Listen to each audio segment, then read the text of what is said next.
पूरे यूपी में आज से शुरू होगी भाजपा की जन विश्वास यात्रा। यूपी के सभी 6 क्षेत्रों के लिए यात्रा को रवाना करेंगे भाजपा के दिग्गज। आज रायबरेली में महिलाओं संग प्रियंका गांधी वाड्रा का संवाद। शक्ति संवाद कार्यक्रम से महिला वोटर्स को साधने की कोशिश।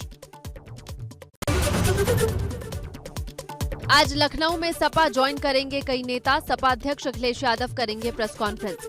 रायबरेली में 2 दिन विजय रथ यात्रा निकालने के बाद लखनऊ लौटे हैं अखिलेश।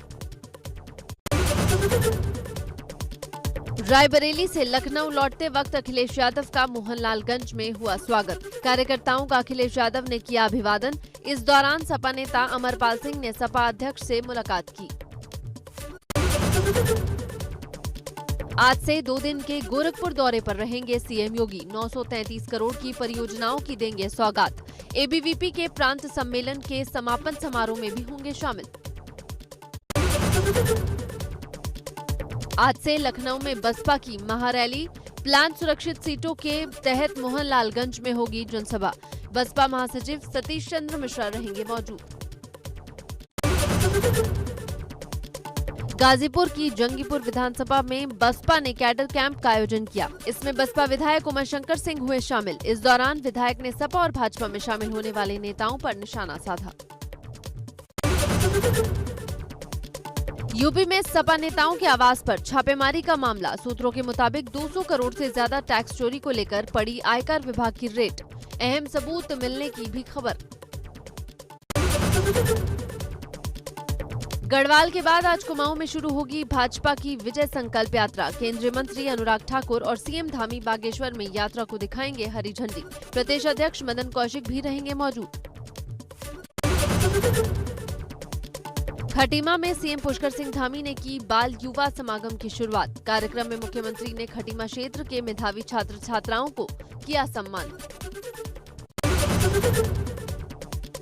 आज से उत्तराखंड कांग्रेस चलाएगी भाजपा के खिलाफ अभियान। पिथौरागढ़ से चलेगा भाजपा के ढोल की पोल खोल अभियान। विरोधी नीतियों को घर घर लेकर जाएगी कांग्रेस। 2022 के चुनावी दंगल से पहले एबीपी सी वोटर सर्वे में यूपी के लोगों से पूछा गया कौन है बेहतर सीएम उम्मीदवार। एक बार फिर 42% लोगों की पसंद बने योगी आदित्यनाथ ने सर्वे में मारी बाजी। इस हफ्ते के सर्वे में अखिलेश की लोकप्रियता में इजाफा। 35% लोगों की पसंद बने अखिलेश, दूसरे स्थान पर रहे, जबकि 14% लोगों की पसंद बनी मायावती। 4% ने माना प्रियंका को बेहतर सीएम उम्मीदवार। अगर आज चुनाव हो जाएं, तो यूपी में आपको क्या लगता है कौन जीतेगा? सर्वे में 48% लोगों ने कहा भाजपा एक बार फिर बनाएगी सरकार, जबकि 31% ने माना बदल सकती है सरकार, समाजवादी पार्टी बनाएगी सरकार।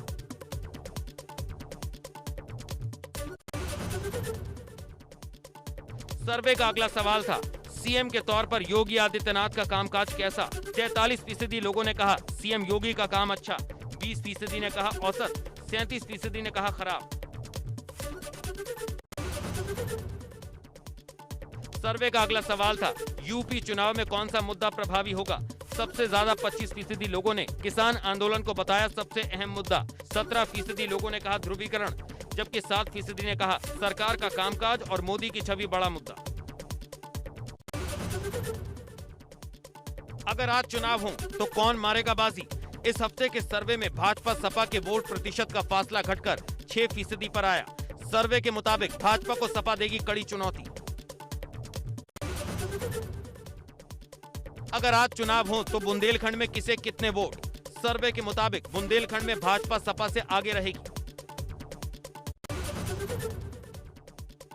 अगर आज चुनाव हो तो अवध में किसे कितने वोट? सर्वे के मुताबिक अवध में भी भाजपा सपा से आगे निकल रही है।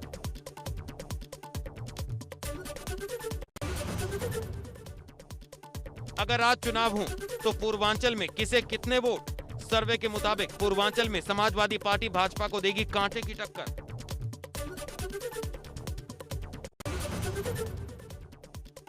अगर आज चुनाव हो तो पश्चिमी यूपी में किसे कितने वोट? सर्वे के मुताबिक पश्चिमी यूपी में सपा भाजपा के बीच में होगी कांटे की टक्कर।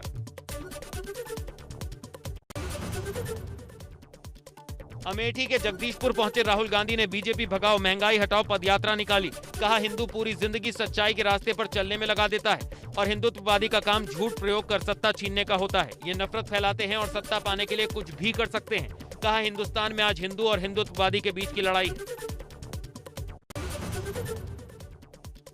पीएम पर निशाना साधते हुए राहुल गांधी ने कहा कभी गंगा स्नान करेंगे, कभी हाईवे पर हवाई जहाज लैंड करेगा। लक्ष्य आपका ध्यान भटकाना है। कभी मोदी गंगा स्नान करेंगे, कभी केदारनाथ चले जाएंगे, कभी हाईवे पर हवाई जहाज से लैंड करेंगे। नरेंद्र मोदी और योगी ध्यान भटकाने का काम करते हैं। राहुल गांधी ने कहा लद्दाख में चीन की सेना ने हिंदुस्तान की 1000 किलोमीटर जमीन छीन ली है, लेकिन पीएम मोदी चुप हैं। कहा कुछ दिन पहले प्रधानमंत्री गंगा में स्नान कर रहे थे, लेकिन प्रधानमंत्री ये नहीं बता सकते कि रोजगार क्यों नहीं मिल रहा। में रोजगार क्यों नहीं मिल सकता? और दूसरा सवाल, इतनी तेजी से महंगाई क्यों बढ़ती जा रही है? इन दो सवालों का जवाब है। राहुल गांधी ने कहा मेरा भाषण 30 सेकंड चलेगा, लेकिन मोदी का भाषण 6 महीने चलेगा। लद्दाख में चीन की सेना देश के अंदर बैठी है। 1000 किलोमीटर दिल्ली जितनी जमीन छीनकर अपनी बना ली। पीएम ने ना कुछ कहा ना कुछ किया। पूछने पर कहा किसी ने जमीन नहीं ली। बाद में रक्षा मंत्रालय कहता है चीन ने हमारी जमीन ले ली है। राहुल गांधी ने आरोप लगाते हुए कहा बेरोजगारी और महंगाई, इन सवालों का जवाब ना मुख्यमंत्री देते हैं ना प्रधानमंत्री। और इतनी तेजी से महंगाई क्यों बढ़ रही है? इस देश के छोटे व्यापार वाले रोजगार देते हैं, उन पर मोदी जी ने आक्रमण किया हुआ है। सबसे बड़े सवाल, इन सवालों का जवाब ना चीफ मिनिस्टर देते हैं ना प्रधानमंत्री देते हैं। राहुल गांधी ने कहा किसानों का हित बताकर 3 काले कानून लाए। देश भर में किसानों ने विरोध किया तो 1 साल बाद प्रधानमंत्री ने माफी मांग ली और कहा गलती हो गई। संसद में सरकार ने कहा आंदोलन में कितने किसान शहीद हुए ये नहीं मालूम। ये किसानों के हित के लिए कानून बनाए गए, बोला उन्होंने, बोला। 1 साल हो गया, हिंदुस्तान के सारे किसान एक साथ खड़े हुए, हर स्टेट में धरना की। 1 साल बाद प्रधानमंत्री कहते हैं मैं माफी मांगता हूं। राहुल गांधी ने पूछा क्या छोटे दुकानदारों को नोटबंदी जीएसटी का फायदा मिला? नोटबंदी जीएसटी कृषि कानून का एक ही लक्ष्य है, हम दो हमारे दो। नरेंद्र मोदी अपने दोस्तों के लिए काम करते हैं और वो मोदी की मार्केटिंग में मदद करते हैं। पहला हमला नोटबंदी, दूसरा हमला गलत जीएसटी और तीसरा हमला कोरोना के समय कोई सहायता नहीं। हुआ क्या है? हुआ क्या कि जो रोजगार देने वाली रीढ़ की हड्डी है, जो छोटे बिजनेस हैं, मिडिल साइज बिजनेसेस हैं, वो सब बंद हो गए। शाहजहांपुर से प्रधानमंत्री नरेंद्र मोदी ने देश को दी सबसे बड़ी सौगात, गंगा एक्सप्रेसवे का किया शिलान्यास। यूपी में बनने जा रहा देश का सबसे बड़ा एक्सप्रेसवे। कार्यक्रम में सीएम योगी समेत तमाम बड़े नेता रहे मौजूद। प्रधानमंत्री नरेंद्र मोदी ने मंच से मुख्यमंत्री योगी आदित्यनाथ की तारीफ की। कहा आज यूपी की जनता कह रही है यूपी प्लस योगी बहुत है उपयोगी। आज पूरे यूपी की जनता कह रही है यूपी प्लस योगी बहुत है उपयोगी। पीएम मोदी बोले डबल इंजन की सरकार का फोकस यूपी के विकास पर। सबका साथ, सबका विकास, सबका विश्वास और सबका प्रयास मंत्र को पीएम ने एक बार फिर दोहराया। सबका विश्वास और सबका प्रयास के मंत्र के साथ हम यूपी के विकास के लिए जी जान से जुटे हैं। प्रधानमंत्री मोदी ने विरोधियों पर कटाक्ष करते हुए कहा इन लोगों को बाबा विश्वनाथ धाम और अयोध्या में भव्य मंदिर बनने से है दिक्कत। इन लोगों को अयोध्या में प्रभु श्री राम का भव्य मंदिर बनने से दिक्कत है। इन लोगों को गंगा जी के सफाई अभियान से दिक्कत है। यही लोग हैं जो आतंक के आकाओं के खिलाफ सेना की कार्रवाई पर सवाल उठाते हैं। पीएम मोदी ने अपने संबोधन में कहा, आज जब बुलडोजर गैर कानूनी इमारत पर चलता है तो दर्द उनको पालने वालों को होता है।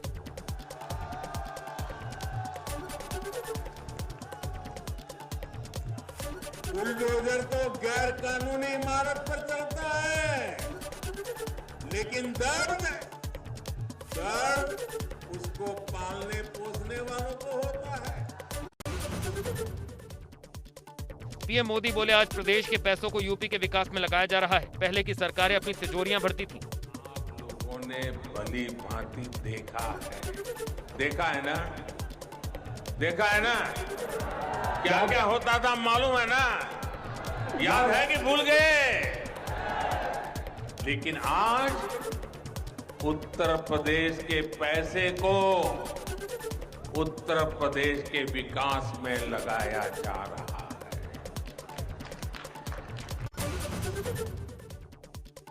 इटावा में केंद्रीय मंत्रियों के नाम जारी हुए फर्जी वैक्सीनेशन सर्टिफिकेट से मचा हड़कंप। सीएमओ ने दिए जांच के आदेश। इटावा के ताका तहसील में सीएचसी सरसई नावर सेंटर का मामला। सोनभद्र के रॉबर्ट्सगंज कोतवाली पुलिस ने स्वाट टीम और एसओजी टीम की मदद से 12 घंटे में लूट मामले का किया खुलासा। बाइक लूट के 2 आरोपियों को किया गिरफ्तार। 2 आरोपी अब भी फरार। आरोपियों की निशानदेही पर लूटी गई मोटरसाइकिल, लूट में इस्तेमाल एक अन्य मोटरसाइकिल और एक कट्टा, एक चाकू भी बरामद।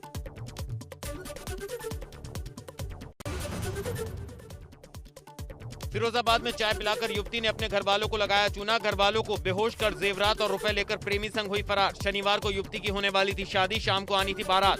बेहोशी की हालत में सभी घरवाले सरकारी सेंटर में भर्ती। सोनभद्र में बच्चों के विवाद में पिटाई से गंभीर रूप से घायल युवक की मौत मामले में पुलिस ने 2 आरोपियों को किया गिरफ्तार। 3 दिन पूर्व बच्चों के विवाद में धारदार हथियार से घायल युवक की हुई थी मौत।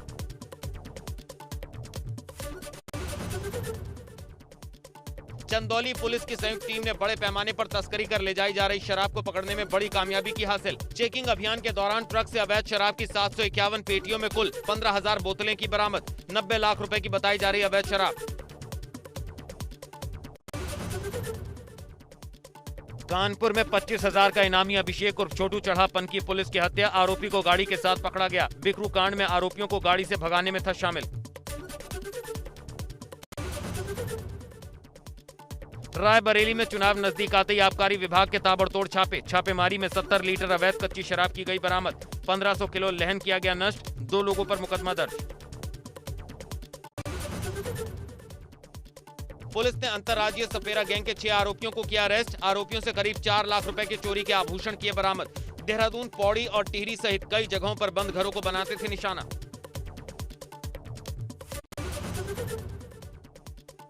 बद्रीनाथ राष्ट्रीय राजमार्ग गोविंद घाट पिनोला के पास भारी मात्रा में मलबा आने से बंद। एनएच पर सड़क कटिंग का चल रहा था काम।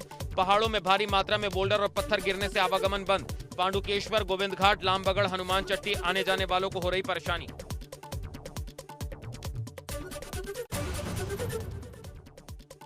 क्रिसमस और न्यू ईयर से पहले पहाड़ों की ओर रुख कर रहे सैलानी। केदार कांठा ट्रैक में ट्रैकिंग के लिए हजारों ट्रैकर रोजाना सांकरी और सौंड गांव पहुंच रहे। पहाड़ों की खूबसूरत वादियों का लुत्फ उठा रहे लोग। लखनऊ विधानसभा के बाहर महिला ने की आत्मदाह की कोशिश। मौके पर मौजूद पुलिस कर्मियों ने महिला को आत्मदाह से रोका। महिला से की जा रही पूछताछ। हजरतगंज थाना क्षेत्र के विधानसभा गेट नंबर 1 की घटना।